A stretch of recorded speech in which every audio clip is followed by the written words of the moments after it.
Hello to you all. I hope you're doing well. It's been a while since I've seen any of you again. I've been on placement at the James Paget, and this week I was due to bring you a message from the hospital and maybe even with some of the chaplains, and that was a great plan until I had to go into self-isolation last weekend. So I won't be back in church this weekend, and then I'm on holiday, so I won't be back in church for a while. And I've had quite a lot of time to think about things. I have been trying to do some useful things, but as we all know now, through all the lockdowns, there's just it's a weird thing when it's different to just thinking, oh, I've got some time, I'll catch up with things. Your brain doesn't quite work, or my brain doesn't quite work like that anyway. So I've been doing some reading. We've watched all the Harry Potter films back to back, and general pottering around the place doing odds and ends.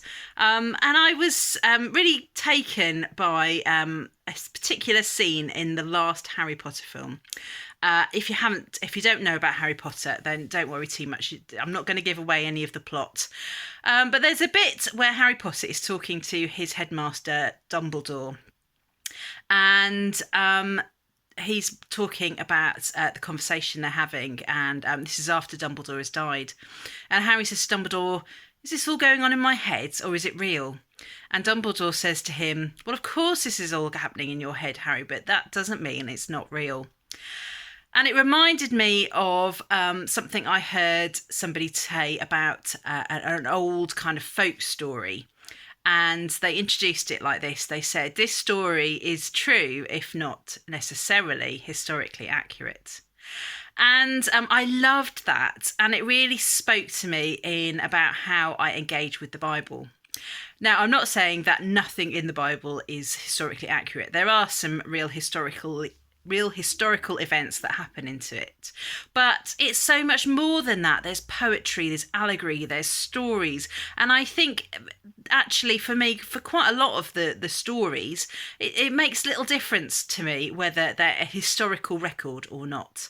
There's a deep truth in lots of them, and sometimes as I revisit these stories over and over again, I find a little bit more of that truth reveals itself to me each time I visit it.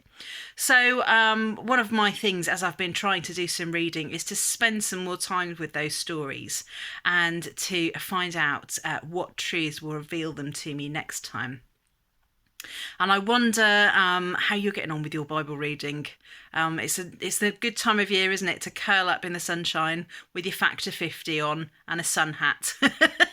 And to just spend some time with the Bible and to revisit those stories and see what truths you can find in there. So that's my challenge for you for this week. And I promise that I will go back to the hospital when it's safe for me to do so and when it's safe on their end. I know a lot of the staff are feeling very tired and have just been absolute superstars. And so I'm so thankful for everything they do and for spending some time with the chaplaincy. If you're ever in hospital or any friends or relations are in hospital, do please let the chaplaincy know, and then they can add them to their list to go and give them a visit. They do fabulous work there, as does every single person of the thousands of people that work there. It's quite a beast. So just keep them in your prayers, will you? Because they've got a busy and uncertain time at the moment, as more people are ending up in hospital. So a huge thanks to them, and hopefully it won't be too long before I see you all again. Take care. God bless.